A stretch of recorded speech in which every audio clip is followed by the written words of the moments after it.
नरसिंह सामान, सचिव सांगवान खाप, विजेंद्र प्रधान जी शोरान खाप, धर्मपाल जी उप प्रधान फोगाट खाप, सूरज भान सांगवान जी, गंगाराम जी, ओम प्रकाश जी, अजीत सांगवान जी, कमल प्रधान जी, राजेश देवी, कृष्णा जी, रतन जिंदल जी, सुभाष यादव जी। सबसे पहले तो समस्त खाप के जितने मेरे बड़े बुजुर्ग आए हुए हैं और जितने मेरे किसान भाई आए हुए हैं, सभी को किसान की बेटी पूनम पंडित का नमस्कार। राम राम जी, आप ठीक हैं? बहुत आशीर्वाद मेरे को देते हैं। देश के बुजुर्ग भी और युवा भी और मेरी बहनें भी। थार पे बहुत मुकदमे होंगे, ध्यान रखना। बड़ा सहयोग कर रहे हो, युवा में जोश भर रहे हो। आप जैसे कलाकारों को बार बार धन्यवाद करूंगी कि मेरे जैसे युवा में आप लोग जोश भरने का काम कर रहे हो, सच की आवाज को उठाने का काम कर रहे हो। देखो, मुद्दा चल रहा है किसानों का। माननीय मोदी जी कभी कुछ पास कर रहे, कभी किसी चीज की वोटिंग करवा रहे। वेस्ट बंगाल में चुनाव है, बंगाल वाले जरा ध्यान दें, आप कंगाल ना हो जाए। मेरे पेज से चल रहा है भाई, सभी देख रहे होंगे कि कंगाल आप ना हो जाए। ध्यान रखें, चुनाव है सभी राज्यों में। देश की जनता से वो अपील कर रहे, जहां जहां चुनाव है वहां वहां घोषणा पत्र वोटिंग करवा रहे। क्या चाहिए? अरे हम उड़े बैठे हैं बॉर्डर पे, हमने जो चाहिए वो तो दे दो पहले, है कि नहीं? हमारे अधिकार हमने दे दो, ये बिल वापस कर लो। और ऐसे ऐसे ऐसे ऐसे नौजवान जो युवा बेरोजगार है, चप्पल घिस गए इनकी रोड पे चल चल के, इन्हें रोजगार दे दो। और तुम्हारी पार्टी के जो बदतमीज प्रवक्ता है, ऐसी ऐसी नारियों का अपमान करते हैं।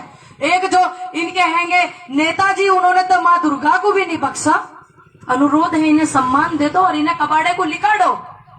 नए नए युवाओं को लो, कबाड़े को लिकाड़ो।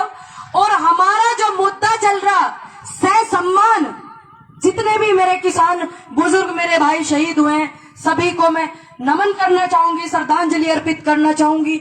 अनुरोध है भारत सरकार से, पूछ रहे क्या चाहिए, क्या चाहिए, बता रहे क्या चाहिए। ये बिल वापस कर लो, ये कानून वापस ले लो, इनकी सहमति से नए कानून ले आओ। एमएसपी लिखत में पक्की कर लो, ठीक है रहेगी।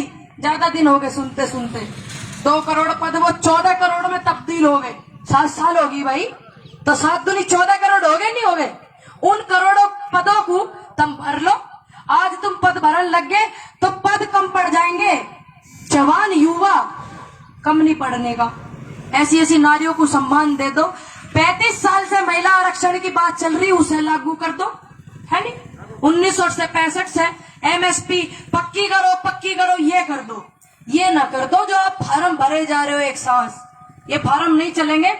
और कमी तो हमने बहुत गिनवा रखी, अब जो जरूरत है, क्योंकि ये बहरे हो गए भैया, एक स्टिक सी याद है, उसे लगावे, साफ कर लेवे इनके प्रवक्ता कानों को।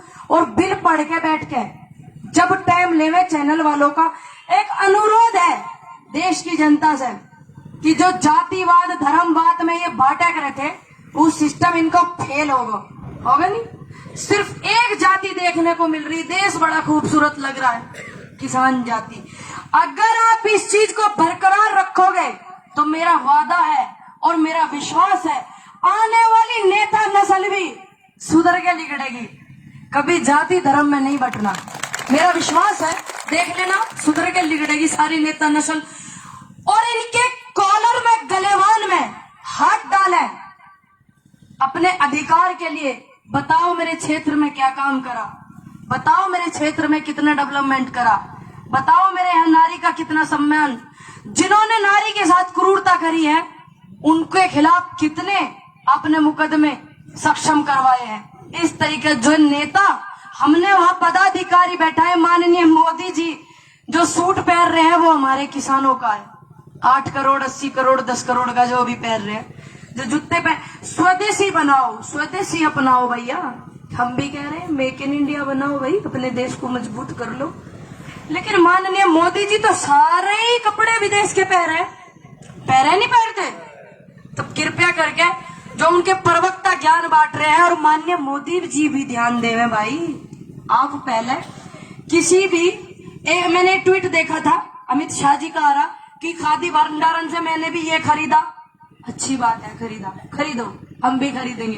पहले माननीय मोदी जी का वो सूट जो पहन रहे हैं 10 लाख का, वह 10 लाख 2 लाख 2000 में तब्दील भी करवा देते और बढ़िया लगता भाई हमारे किसान नेता के रूप में माननीय मोदी जी दिखेंगे। मेन बात है आप अडिग रहना, ये किसान के मान सम्मान की बात है, किसान के दिल की बात है। जमीन सांस होती है किसान की, फसल धड़कन, धड़कन और सांस को जब किसान से अलग करा जाएगा, मेरे हिसाब से आप जीवित नहीं रह पाएंगे। है नहीं, है आपकी सांस और धड़कन, फसल और जमीन, नहीं रह पाएंगे। तो मेरा अनुरोध है, जब तक किसान सह सम्मान अपने घर इन बिलों को रद्द करवा के न चला जावे, आप एक दूसरे का साथ मत छोड़ना, एक दूसरे के साथ ही रहना। परिवार है, लड़ाई भी हो जावे, अंदर आपको निपटानी है लड़ाई। और जब तक जितने भी मेरे किसान बुजुर्ग शहीद हुए उनको शहीदी का दर्जा न देते हुए, तो आपको उनके साथ भी खड़ा रहना है। मैं अनुरोध करती हूँ भारत सरकार से, माननीय मोदी जी बहुत कहते हैं जय जवान जय किसान, हम भी कहते हैं। 2019 में चुनाव हुए, माननीय मोदी जी ने इस नारे को, जो हमारे पूर्व प्रधानमंत्री जी दे के गए थे, जय जवान जय किसान का नारा, खूब वाह लूटी थी ना। 2019 में चुनाव हुए थे, वाह लूट ली, चलिए अच्छी बात है। आपने जय जवान को सम्मान किया, लेकिन उनकी जांच नहीं हुई जो 19 जवान मरे थे, शहीद हुए थे मेरे भाई बुजुर्ग। और हरामपंथियों ने जिनकी चैट वायरल हुई, उनके खिलाफ अभी कुछ एक्शन नहीं हुआ। जय जवान को आपने सम्मानित करा, अच्छी बात है, करिए। और जो जय किसान है वो भी अधूरा बच रहा ना। आंदोलन, जन आंदोलन चल रहा, देश का आंदोलन चल रहा, अन्नदाता का आंदोलन चल रहा।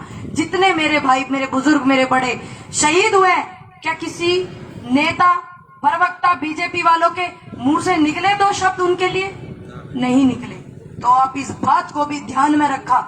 हरियाणा में है, खट्टर सरकार है, बड़ा बवाल चल रहा है, कभी कुछ कर रहे हैं, कभी कुछ टिप्पणी कर रहे हैं, ज्यादातर हरियाणा वाले ही कर रहे हैं, ठीक, हमारे वाले भी बहने कर रहे हैं। लेकिन आप इस बात को ध्यान में रखना कि आपको क्या कहा जो सरकार देश में है, इस सरकार ने क्या कहा। 1947 से पहले जितने भी आंदोलन हुए सम्मानित लोग थे। 1947 के बाद जितने आंदोलन हुए, पहला आंदोलन ये ऐसा है, इतना पवित्र जन आंदोलन चला हुआ है। सभी से मेरे उम्र में बड़े बुजुर्ग मेरे बैठे हुए हैं, आप मुझसे ज्यादा जानते हैं। क्या किसी सरकार ने किसी अन्नदाता को खालिस्तानी कहा? आपके यहाँ हुआ, बुजुर्ग है मेरे से बड़े, आप बताइए, कहा हाँ या ना? नहीं कहा। क्या कभी नारी का इतनी कट्टरता से अपमान करा? नहीं करा। क्या इतने बुजुर्गों की शहादत हो गई, किसानों की, जब जब किसी को पता चलता है तो श्रद्धांजलि तो दुश्मन भी दे देवे पड़ोस के घर में, क्या कभी ऐसा हुआ? नहीं हुआ। देश की जनता से अपील करती हूँ, बहुत इस चीज को ध्यान में रखें। और देश की जनता, बॉर्डर पे जितने अन्नदाता बैठे हुए हैं, आह्वान करती हूँ सच्चे युवा का जो राष्ट्रकरण की बात करेगा, आह्वान करती हूँ अपने बुजुर्गों का जो कृषि प्रधान देश को अपना देश समझता है और इस देश का सम्मान करता है। आह्वान करती हूँ ऐसी ऐसी नारियों का जो बैठी हुई है, नारी शक्ति, समझती है कि जब जब कोई आंदोलन देश में हुआ है, नारी का बड़ा योगदान रहा। कोई आंदोलन उठा लीजिए, क्या क्रांतिकारी महिलाएं नहीं हुई देश में? कह रहे घर जाओ, महिला किस तरीके से सहभागी निभा रही है इसमें? मेरे से भी पूछा प्रवक्ता बीजेपी के, राष्ट्र प्रवक्ता, उन्हें बड़े सम्मान से मैंने बताया। तो ये भी आह्वान करती है, देश की जनता आह्वान करती है। आप ध्यान रखना उन लोगों को, 90 के करीब एमएलए हैं आपके यहाँ, 56 एमएलए ने किसानों के खिलाफ वोटिंग करी है कि नहीं करी है? मैं आपके क्षेत्र हरियाणा में हूँ, मेरा घर तो दूर रहेगा, लेकिन पूरा देश ही मेरा घर, मेरा संसार है। लेकिन जो सच है तो वो सच है। हरियाणा में हुई ना वोटिंग, 56 एमएलए ने आपके खिलाफ करी है। इस बात को ध्यान रखना। और आप उन्हें फिर कहाँ बिठाएंगे, इस बात को भी आपको ध्यान रखना है ना। तो बस मैं यही कहूंगी कि भारत, हमारा भारत, आर्यवर्त, हिंदुस्तान बहुत खूबसूरत गमला है, गमला समझते हैं ना, गमला, उसमें बहुत फूल वास करते हैं। अगर आप इस चीज को एक बार रिपीट करेंगे तो आप किसी सरकार के बहकावे में नहीं आएंगे कि आप हिंदू, मुस्लिम, सिख, ईसाई करें। इस बात को आप रिपीट करना कि भारत देश एक खूबसूरत गुलदस्ता है, गमला है, और इस गुलदस्ते में सभी फूल वास करते हैं। अगर कोई एक फूल ना हो तो वो गुलदस्ता अनकंप्लीट है कि नहीं है। अगर आप इस चीज को एक बार शाम को अपने अंदर एक बार पढ़ लेना तो मुझे नहीं लगता कि आप किसी सरकार के बहकावे में आएंगे। तो इसको सहज के रखें, इससे बखेरे ना। और आप लोग बहुत युवाओं का जोश बढ़ा रहे हो। मेरी बहन आई हुई है, मुझे नाम तो नहीं पता, भागवती भारद्वाज जी का मैं तहे दिल से सम्मान करती हूँ। नरेश जी भाई आए हुए हैं, ये क्या कर रहे हैं? देखिए मुकदमे कहने लग गए, थार पे भी एक आध लगेंगे, घबराने की जरूरत नहीं है। आप सभी से अनुरोध है कि ये आपके सम्मान में बैठे हुए हैं। देखिए मेरे खेती बहुत इतनी सी है, जितना ये मेरा नखून है ना, इतनी सी।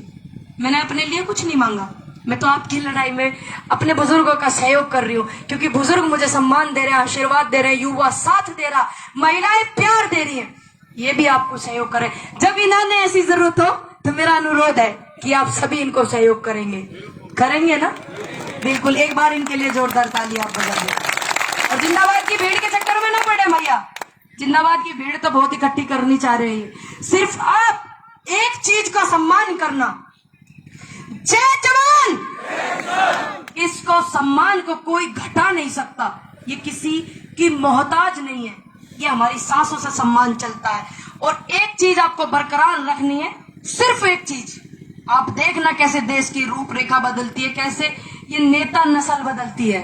मेरा विश्वास है ये नेता नस्ल जब कुर्सी पे जाके बड़े बड़े ज्ञानी हो जावे ना, पहले से पहले तो सभी ज्ञान बांटे, जो ये उस कुर्सी पर जाके घने ज्ञानी हो जाए, थारे जैसे को मिलने भी ना देते। खट्टर साहब से आप मिलना चाह रहे थे, वे मिले नहीं, फिर वे आपसे मिलना चाह रहे, फिर आप नहीं मिले। अच्छा किया आप नहीं मिले उनसे। जब आपसे वो नहीं मिलना चाह रहे तो आप भी मत मिलना, क्योंकि जनता जनार्दन, जनहित के आगे राष्ट्रपति जी का कद भी छोटा होता है। इस बात को ध्यान में आप रखना। और एक चीज आपको याद रखनी है, आपको सिर्फ किसान एकता जिंदाबाद रखना है। आप देखना कैसे माहौल देश का बदलता है, सिर्फ इसको बरकरार रखना है। किसी की धर्म जाति भेदभाव साम दाम दंड भेद में आप मत बटना। आने वाली जो नस्ल है विपक्ष में भी और ये वाले भी, आप देखना कैसे देश का भविष्य सुधरेगा। सिर्फ आपको बटना नहीं है। जब पार्टी दूसरी आ जाएगी या यही पार्टी आ जाएगी तो आप याद करोगे कि हमारी एक कोई छोटी सी बिटिया थी, पूनम पंडित, हमारी बहन बेटी थी, तो वो इस बात को बोल के गई थी और हमने आज उसकी बात को ध्यान नहीं रखा, चूक हमसे हो गई, तो आप फिर याद करेंगे। लेकिन आप सभी मेरे से बड़े हैं, उम्मीद करती हूँ कि आप सभी इस बात को याद रखेंगे कि हमें जाति भेदभाव में नहीं बटना। मैं आपसे उम्मीद करती हूँ कोई गलती, कोई मुझसे चूक अगर हुई हो तो मुझे क्षमा कर दीजिएगा। समय का थोड़ा समय दूर जाना होता है। बहुत बहुत धन्यवाद।